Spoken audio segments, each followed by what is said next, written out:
Okay, friends, welcome to spooky season. You know what that means. Movie reviews from the undisclosed location. But that's not all we're going to be reviewing. There's a bunch of movies in the queue that I've reviewed that are going to be coming.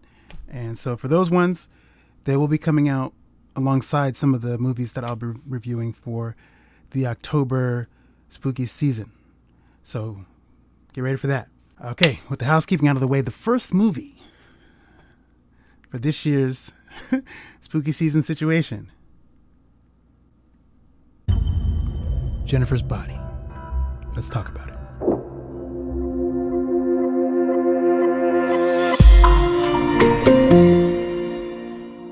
If you were alive in 2009, you would have been aware of Megan Fox. You also would have known something that I like to call the Megan Fox hot streak. And what I mean by that is that from the period between 2007, which is when the first Transformers movie dropped, and 2010 or 12-ish or so, Megan Fox was probably one of the most talked about young ladies around, at least at that point. You had the Transformers sequel, Revenge of the Fallen, come out in 2009-ish, I think that summer. And then a few months later, you have this movie, Jennifer's Body, comes out, which to me feels like the final form of Megan Fox sexiness. So if you've seen Transformers, you know that there was a certain sex appeal to Megan Fox. And from Transformers onward, for a while, it seemed like a lot of the movies and media she had appeared in played on her sexuality and how pretty and attractive she was. You get that in Transformers, and you certainly get it in Revenge of the Fallen. And this feels like the max of that. She's uber sexual and uber there for the situation. So if you didn't know that, that's what we're dealing with. So I remember when this movie was coming out, I didn't really have any interest to watch it. In fact, the only thing that to me seemed like the only reason anyone would go see it was because of Megan Fox. However, for me, Megan Fox would have been a reason, but I think the real reason was the fact that Diablo Cody was involved. Now, I'd been a fan of hers, obviously, since Juno, and that would have been why I went to go see it. Just from a writing perspective, I would have been curious about just what the heck this movie was about and how it was executed in terms of what was written. Needless to say, I did not see it when it came out, and I have not seen it ever until just this week. So that's right. Shoot me. Say what you will. I waited just over 16 years after the film's release to finally get down and watch this movie. And now that I've seen it, I have to say, this movie is not as bad as I have heard, and it's not as bad as I thought it would be. I enjoyed this movie a lot more than I anticipated. And I think the reason for that is because I didn't take it too seriously. It's you see it, if you watch it, it's hard to take it really seriously. I mean, there's a certain level of seriousness you take in just because of how it's presented, but you don't put a ton of stock in everything that's happening. There's a lot of it that's plot wise that's quite ridiculous, and but something about it is still charming. For instance, the funniest is it's also quite funny, and one of the funniest things about this movie, I think, and actually it's one of my favorite. It's probably my favorite thing about this movie, is J.K. Simmons. You have an actor of his caliber who, at that point, all three Spider-Man movies have come out, and so we know what J.K. Simmons is capable of. This is also right before, though, Whiplash, so we would really get the fire. It's a few years before Whiplash. It's coming up, but still at that stage, this dude's not messing around. But also, if you take it back to TV, I first saw him in Law and Order, and he was stellar there. But obviously that doesn't allow a lot of room for him to stretch. And I think by the time he gets to Jennifer's Body, J.K. Simmons has certainly proven himself as a capable actor with some real weight. And so to me, having him in this movie was like this extra spice of seasoning, made it extra hilarious to me. It was just every time he's not around a lot. He only appears maybe 3 times in the movie, but every time he's on screen, has something he's saying that's funny, and on its own, it's not funny, but how he delivers the lines, it's quite funny. And he seems so out of place. You have this movie that has a lot of horror elements and like sexual stuff jumping off, and here's this wholesome teacher with like this weird like curly hair wig, and he's missing a hand, so he has like a mechanical hand arm thing, and which is just, it's hilarious to me. I think the movie is much better for his involvement just because of that alone. Now, having said that, at this stage I should probably talk about what this movie is about, because I don't know if everyone knows what this is about. If you haven't seen it and you don't know what this is about, allow me to explain. This movie is about Jennifer Check, played by Megan Fox, and her childhood best friend, Anita, or Needy, as she's called in this movie, played by Amanda Seyfried. They are high school students, and they go to this bar, this place to watch an up-and-coming band that's been getting some traction. They're coming through to their town, and they're going to go see this show. And what happens is, Jennifer ultimately gets possessed by a demon and becomes a succubus and starts killing a lot of her male classmates, and that's what's going on. That's what we got going on. Meanwhile, Needy does not know what's happening to her best friend, and has not to, one, come to terms with that, and then 2, when she discovers what's happening, figure out how to stop it. Because the other threat on the horizon has to do with Needy's boyfriend, Chip, played by Johnny Simmons, where Jennifer has her eyes on him, and we got to figure out what's going on with that. So those are the pieces. That's what we got going on. Meanwhile, the Low Shoulder Band, who is led by Adam Brody, plays the lead of this band. They're questionable figures on their journey to become uber popular, mega superstar music group, and they factor into what's going on in some points. So these are the pieces we're dealing with. At the heart of it, though, this is about the friendship between Anita and Jennifer, and what it takes to either maintain it, or what happens to sever that tie. I have to say the result is it's quite thrilling. But I'll say this other thing: if the first 2 acts of this film don't work, the third act is quite strong. At least I thought so. I thought it was you're along for the ride. It's a ride. You just take the ride, and then when you get to the end, it seems like the movie goes through this journey to get to the third act, which is when it really defines itself. Everything comes to a head. The 2 best friends end up having a conversation that is like a real conversation that best friends who are in conflict would have, and it's kind of neat. Like I liked this bit of everyday, high school drama coming into this scenario where you're dealing with someone who is possessed, and there's like demons and like stuff with like the occult and succubi and all kinds of junk going on. And it's in a lot of ways it feels like a lot of this stuff is these are conversations that I remember in high school. I have a lot of my closest friends, some of them who were girls. They were friends, and sometimes they're fighting over boys, and they're fighting over who looks prettier and all of these things. it's quite interesting to see the how it plays out in the context of like the horror genre.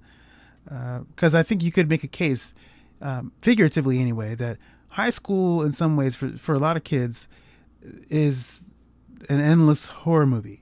And there is a humor in that. There's also something very sad about that, but there is a humor in that. And I can appreciate that this movie veers into the what's funny about it. But it doesn't focus on that. It's really not about any of that stuff. Like depression, any of the stuff that the high school kids might deal with. There's like, it dips into that. But really, look, this is about two friends and the state of the relationship. Really.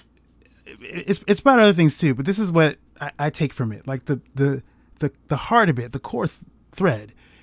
Hey, this is about Jennifer and Anita and what's up with them. And they're in conflict. Will they work it out? Won't they? Who knows? I think if you, I think but it's not my place to say. So, hey, I was thinking about this movie afterwards, and I think one of the other movies that it reminded me of was Promising Young Woman, which I also really enjoyed.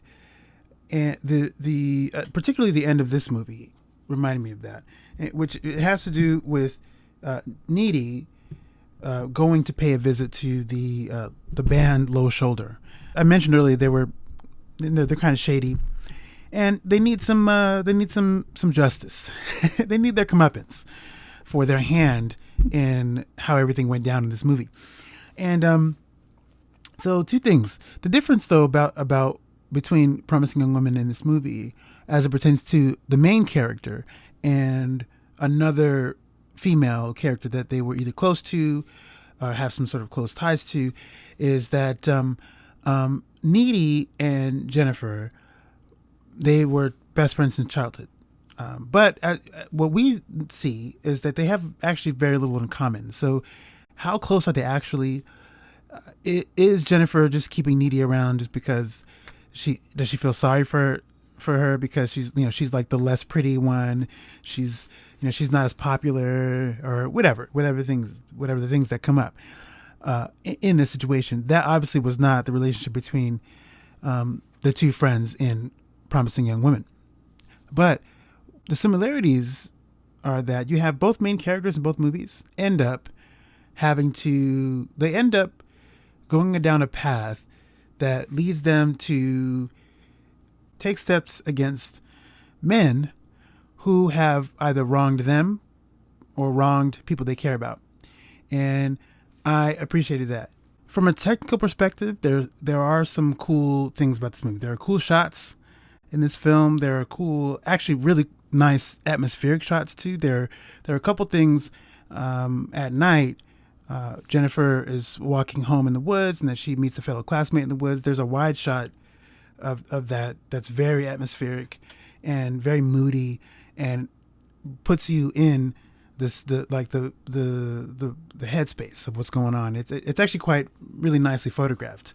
The other thing is, and also the night of the night of the dance, the climactic situation of the movie, the beginning of the last act of this film is also very nicely shot. You see characters in there, dressed down to the nines. They're photographed really nice, particularly when things go down and there has to be a confrontation between Needy and Jennifer. I think the way Needy has to rush into action in her hot pink dress, it's kind of cool. The hot pink dress is like a superhero costume. She's like, and they have really nice slow motion shots when she's running in the dark trying to get to the swimming pool area. It's pretty cool. So it looks really nice. And so yeah, I was a fan of how certain things looked visually. Also, speaking of the visuals, they're almost cartoonish, particularly when it comes to some of the kills, which thankfully, which is it's nice that they're not seen, they're not shown, but you do see the end results of these kills. Jennifer is often very bloody, or certain areas are bloody, like the walls are bloody, whatever. And it's cartoonish. It's very comic book, like in your face, very, very pop, snap, crackle, pop situation. And I think it's cool to not show the kills. This is not that kind of movie. In any event, Yeah, the kills are off screen, which is cool. I think from a storytelling standpoint, it's not necessary. And this wasn't that kind of movie. This wasn't the movie that was about the kills, really. So, or how creative they were, or whatever it is. And I think that we just need the point that, hey, homegirl's a succubus. She's gonna kill these dudes. That's it. That's all we need to know. But it has some unique visuals. The other thing that was cool is that like there's actually some decent acting on display in this movie. Megan Fox is actually pretty good. I mean, as an actor, she's actually, particularly the scenes when she is kidnapped, and she's trying to reason with the low shoulder, the band, the low shoulder, who have her tied up, and they're planning on trying to do this ritual or whatever it is, and she's pleading for her life, and she's very good. That's a fantastic sequence. I think and it's such a small example of sound acting from her. It's not surprising that I think that she's not giving enough credit as an actor for this movie. Again, as I said at the start of this video, this feels like this movie would have been an excuse just to see her being sexy and being hot or whatever it is. But there is real acting on display here, and I think that scene is a very good example. Amanda Seyfried is also very good. She's the character who we're experiencing a lot of this stuff. She's like the surrogate. She's for us. She's experiencing all these crazy things around her. And the people around her, closest to her, like Chip, her boyfriend, or whatever, people don't believe her when she's trying to explain. Once she understands what's happening and she's trying to explain to people what the deal is, people think she's crazy. And she plays that really well. But she also plays it just enough where it fits within the tone of this movie. She's not overselling it. And she plays it just enough. It's calibrated really nicely for the tone of this movie. Again, this is a horror comedy.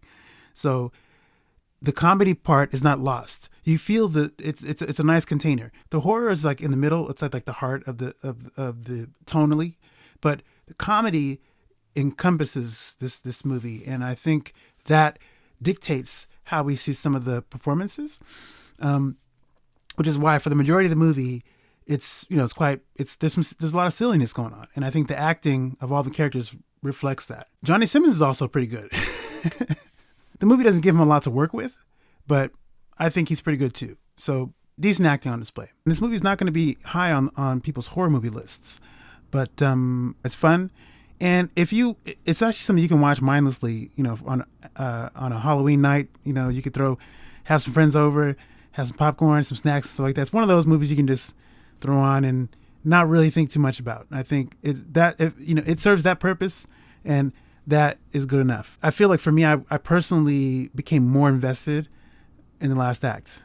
I was following the story, and I was curious. So I'm gonna watch it. So I was like, we'll see what's up. Watch it, and the last act was particularly strong. I think just even for the fun energy that this movie has. It's not meant to be, I'm not taking it like, wow, this is a masterpiece movie, but in some cases, it probably is a masterpiece.